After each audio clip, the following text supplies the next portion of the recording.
Almost time to meet your mom. That's great. Thank you very much for blessing us with that. Appreciate that.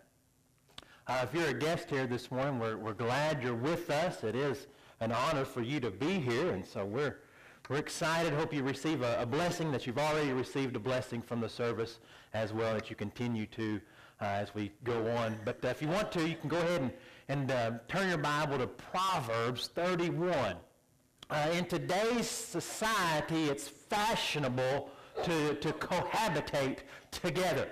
Seems to be a fashionable word. Cohabitate together, we live together. Man, woman, man and man, woman and woman now in this society, and then just whatever else you got, you want to live together, just cohabitate together. And I've given you statistics in the past couple of months ago about the outcome. The burden that it usually places on the female, the woman, when a man and a woman cohabitates together and lives together, the burden that it usually puts on them, how unhealthy it is for the couple to do that before marriage, how unhealthy it is in their current state and in their future as well. But society wants you to believe that it's okay. It's okay to taste the milk before you buy the cow, or any other analogy that you want to put in there.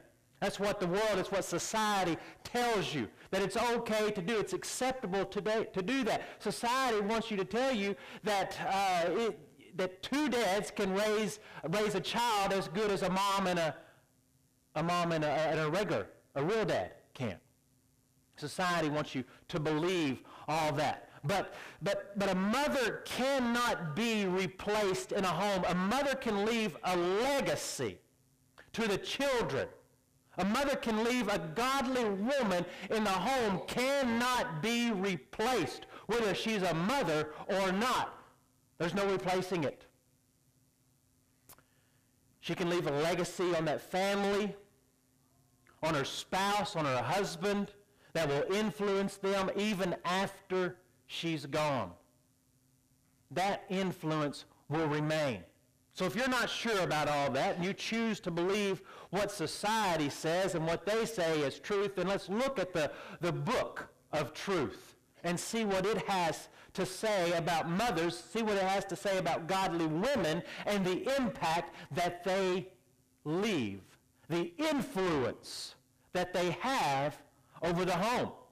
So that brings us to Proverbs chapter 31.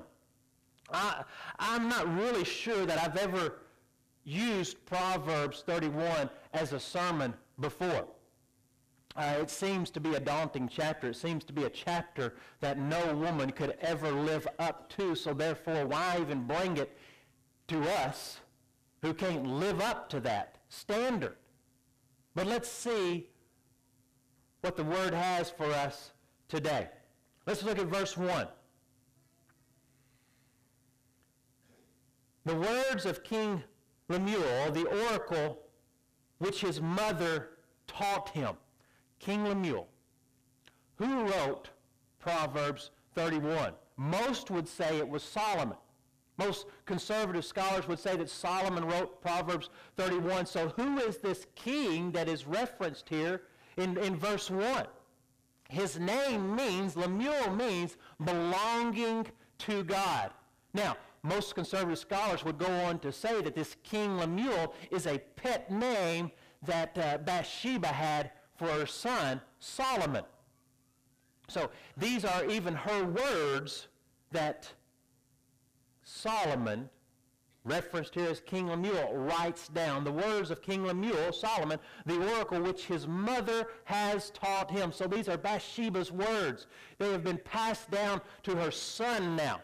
She instructs him. She's going to bring him instruction on the woman that he should marry. Now, she comes to him and says, son, here's two things that usually mess most men up in life.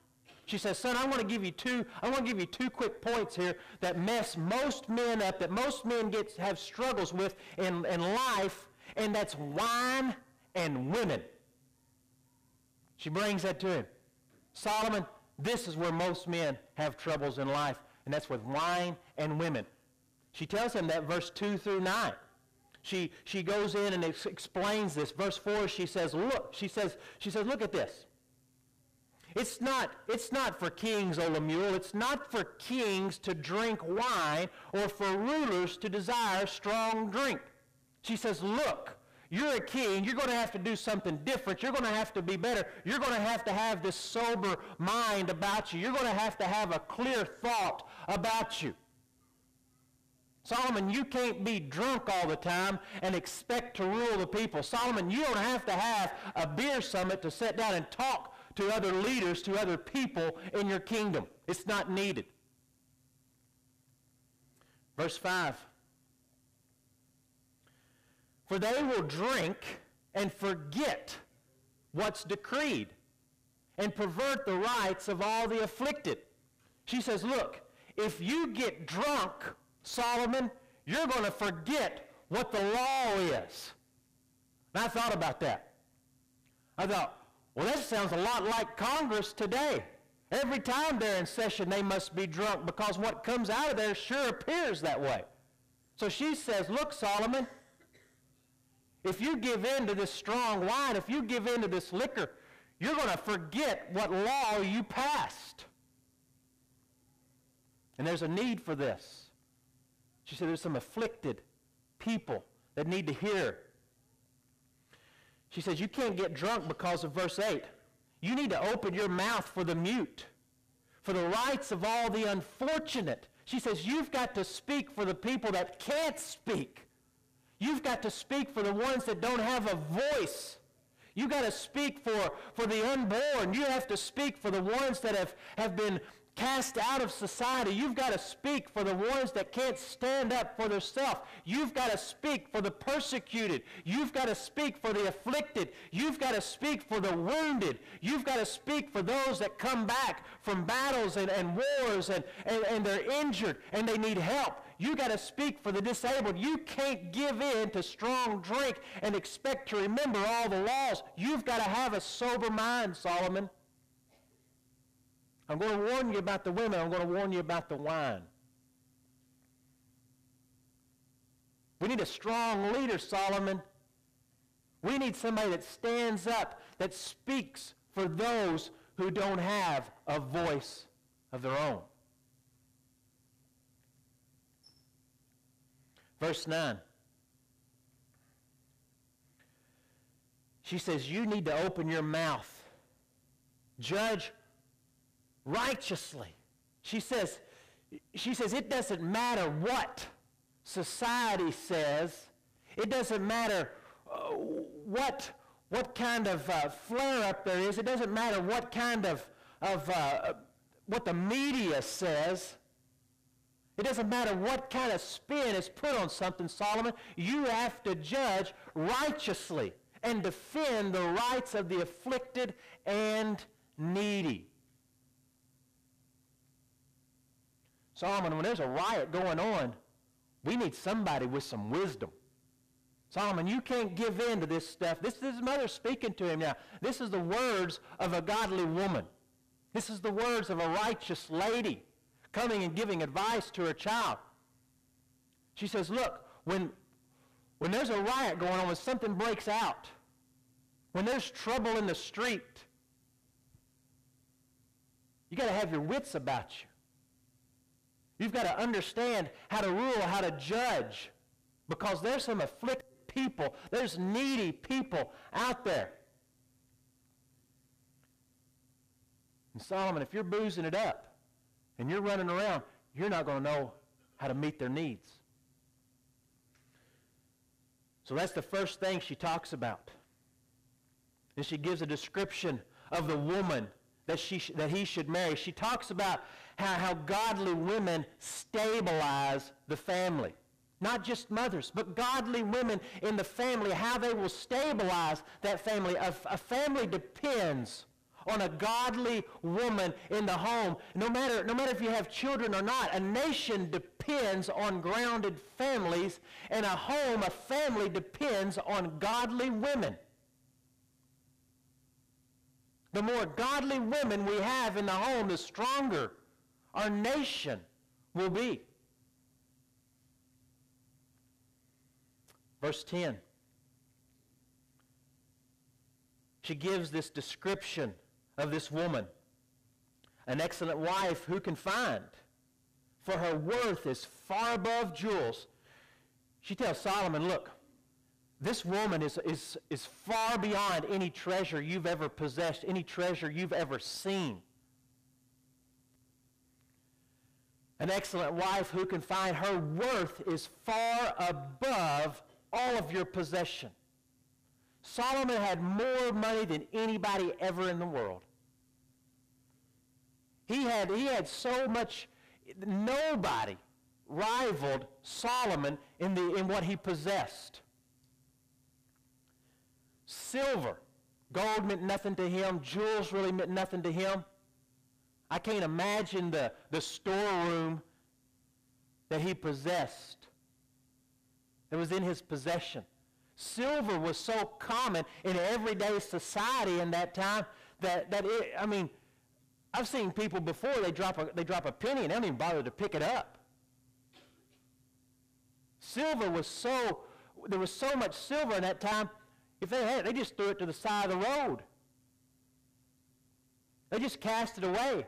But she says, Solomon, this woman, this wife, this future wife of yours, she's not like that. For her worth is far above any jewels. Her worth is far above silver, jewels, gold, whatever you think you possess now, Solomon, her worth is beyond that. She says, Solomon, the greatest treasure you'll ever have is a godly wife.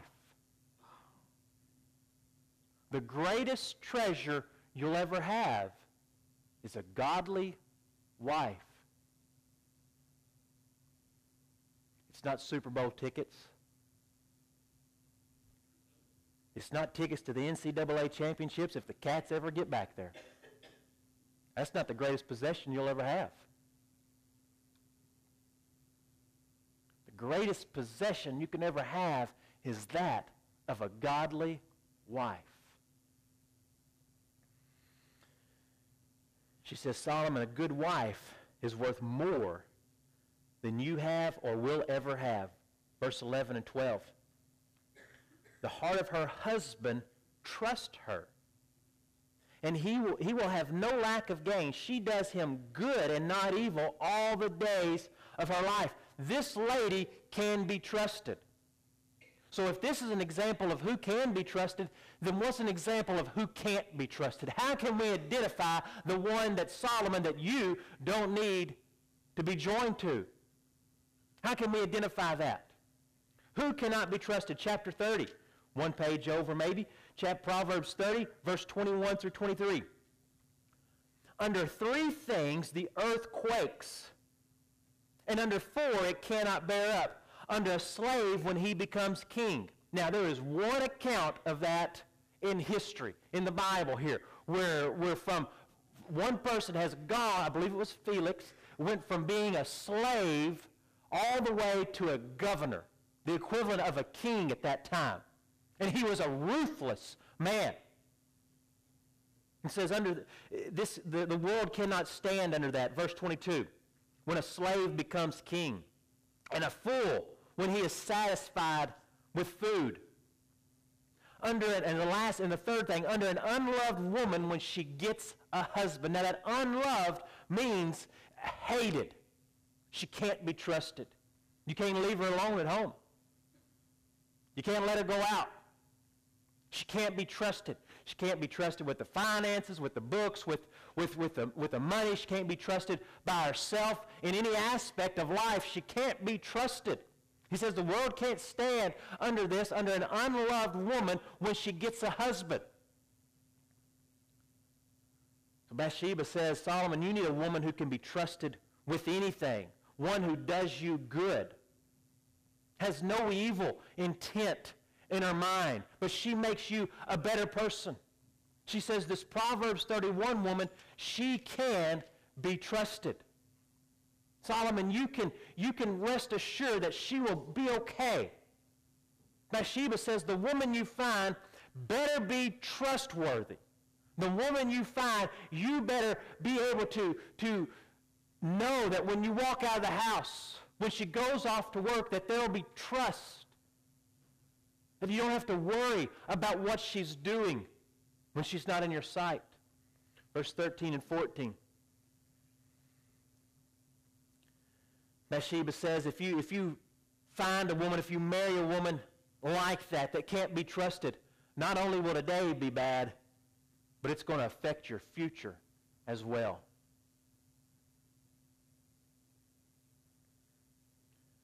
Problem is, Solomon didn't follow Mom's advice very well. You can read about how he comes to the end of his life. It's almost like he's saying, Mom gave me some good instruction, but I didn't listen. I took my own path. It comes to the point where it's all meaningless. Everything I had, everything that I possessed.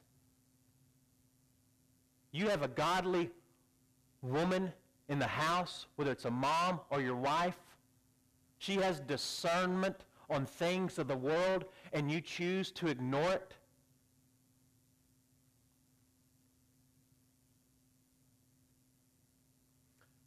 Solomon did, and he regrets it. Verse 13 and 14. She says, this is the woman that you need to look for. She looks for wool and flax and works with her hands in delight. She is like a merchant ship. She brings her food from afar. Now, this does not mean that she goes out and she's looking at some exotic ship, that she's Googling, she's on Amazon or whatever, wherever she's shopping. She's shopping at Macy's or some expensive store or whatever, and she's looking at the price tag, and if it's not in the hundreds or thousands of dollars, then she doesn't even acknowledge it. What I'm saying is this woman's a coupon cutter. This woman would be on one of those shows. So she looks for value in things. She's not out there just blowing money. You can trust this woman. She looks for value. She doesn't look at the price tag and determine if it's worth it or not. She cuts the coupons out. Verse 21. Bathsheba says, this lady that you need to look for, she has a goal. She has a goal to provide for the family, to meet the needs of the family. There's going to be times in the seasons. There's going to be times in the life. But because of her diligence, because of what she's done, because she has been prepared, she's sought out things of value, things of worth. She's gone to the ends to whatever she needed to do to make sure the family had what it needed. Solomon, this is who you need to look for, not the one that goes out and blows it and doesn't consider where it comes from. You need to look for the thrifty one. Verse 21, she's not afraid of the snow for her household. For her household are clothed in scarlet. Now, why is she not afraid? Why is she not afraid of the winter? Because she's prepared. In verse 13, she was preparing. What did she prepare with? She got the wool. Bathsheba says, look, the lady you need, she's preparing. She's diligent. She's got wool. She's met the needs of the day. Wool is durable. Well, what is it? It's coarse. You don't want to wear wool against your skin. It's coarse.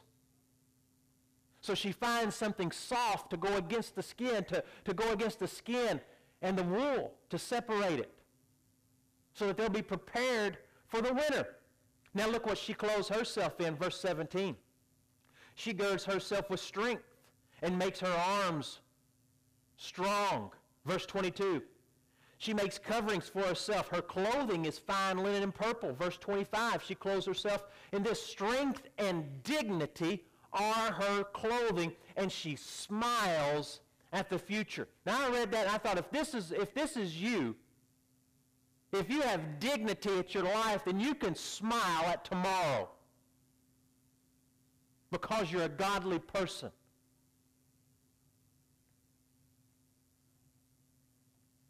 This is how the one you look for, this is how a godly woman lives. She's diligent. She has dignity about her. Bathsheba says, the lady should not be concerned about the latest fads. The lady shouldn't be concerned about whether she has the name brand tag on her pants or on her shirt or whatever it is that she's wearing, whether the kids do or not. Bathsheba says, the lady you're looking for is not concerned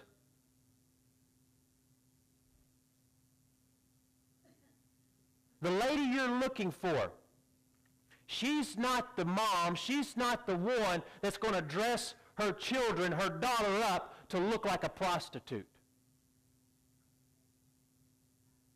Solomon, that's not the lady you want to marry. That's the one you want to stay away from. You should be able to identify these. His mother says she should have dignity and she should have appropriateness in what she wears. You cannot be a parent if you are a peer to your children. If you are a peer to your children and only worried about being a friend, you cannot be a parent to them. Verse 30.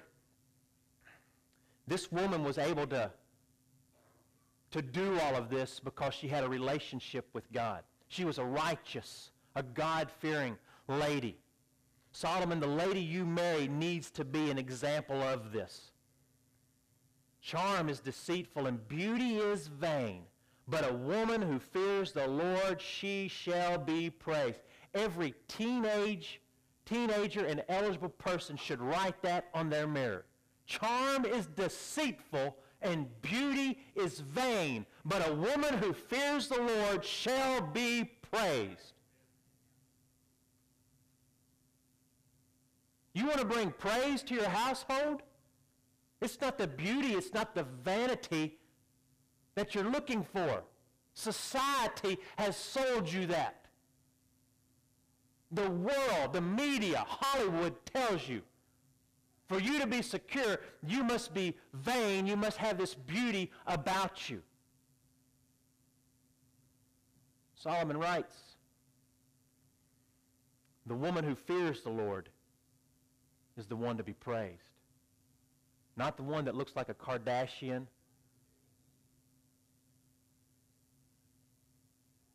Or any of those others. Miley Cyrus.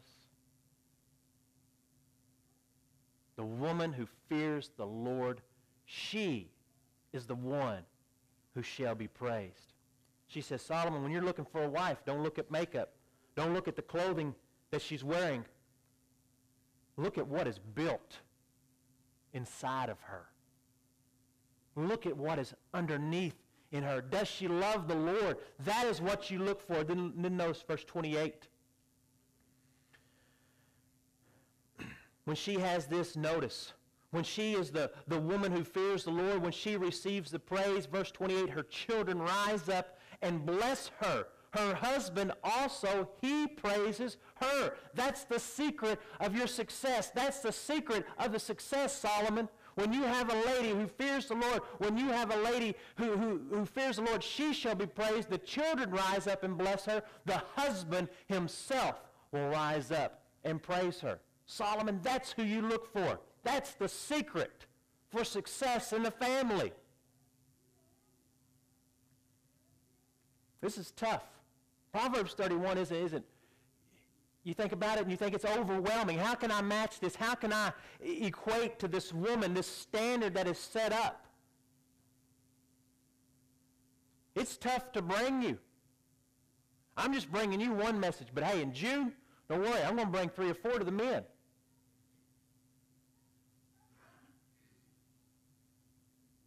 But the godly woman is the one to be praised. Society tells you that you have worth, you have value if you wear a certain size clothing. Society tells you you have some kind of value in you if you look a certain way, if you weigh a certain figure, if you have the right figure about you, then you're valuable to society. Proverbs tells us different. It's what's built on the inside. The one that fears the Lord, that is the one to be praised. Think about Eve. Think about the life of Eve. Now, best as I can figure, Eve had no other lady to measure herself against. Now, you women, you walk down the mall or you go shopping for clothing, you probably wondering all the time, do I look like her? What do I look like? What does my shape look like? Do I look good in this clothing? Do I look good in this? Do these pants fit me? Does this shirt, does it make me look okay? Eve didn't have another woman to compare herself with. Eve never had to worry about her abs. Eve didn't worry about how many crunches she did. She didn't worry about how many set-ups. If she could do any chin-ups. She didn't have to go to the gym and walk on the stair climber or the treadmill or go running. She didn't have to run a marathon or a half marathon or a 5K or whatever else in an attempt to look good. She was the only woman there. Eve didn't wake up in the middle of the night and turn on the TV and she saw some infomercial about an exercise machine, so I just got to have that. She didn't order the newest pill, diet weight loss pill. This will make me look good in the eyes of the world. She didn't have that. Eve never once had to compare herself to another woman. But she came against failure herself.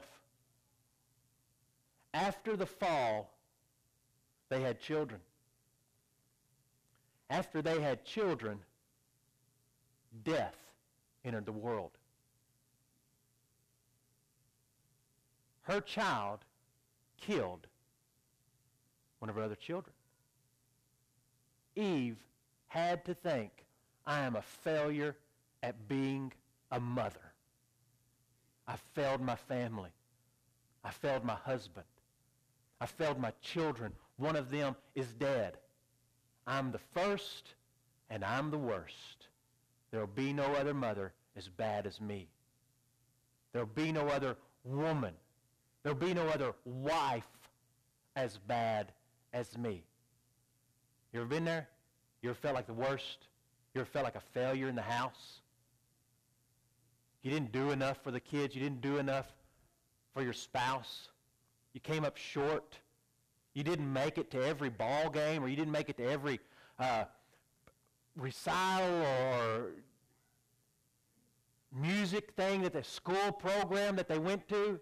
It's like, I got to be the worst parent that they ever walked the face of this earth. I'm a failure at this thing. I'm a failure at being a good wife to my husband. Eve had to have felt like a failure. But you know what happened? Eve has another child. Eve has another child whose name was Seth. From the line of Seth. Seth, it says, is a praying person, a praying man. From the line of Seth comes Noah. Noah comes Shem. From that line comes the Messiah. God said, Eve, you're not a failure. You wives, you moms, single ladies, will be. Seth was known as a praying man for a reason. He had parents that taught him to pray. He had a mother that taught him about God. You feel like you're the worst. You have this burden about you. If you are seeking after God, God says you are valuable. You're worthy to me. I love you. You've had failure in your past. You've come up short. Just because you have failed in your past does not mean you are a failure today and a future failure as well. God has value. Your life is worth more than precious jewels. If you know God as your Lord and Savior, you have a place secured for you in heaven. You are a child of His. That alone means you are valuable. But if you're that woman struggling today, I just don't think I look like everybody else. I don't wear what they wear. I don't feel like I have worth. Eve, the first woman ever, probably had the same feeling. But God took her, and through her, Shem came. Seth, Noah, Shem, and the Messiah. You don't have to leave here this morning with the same burden that you came in with. There's value in your life. God knows you by name. He loves you. What are you struggling with today? What's heavy upon your heart today? He's aware of it. He knows. Let me ask you to bow your head.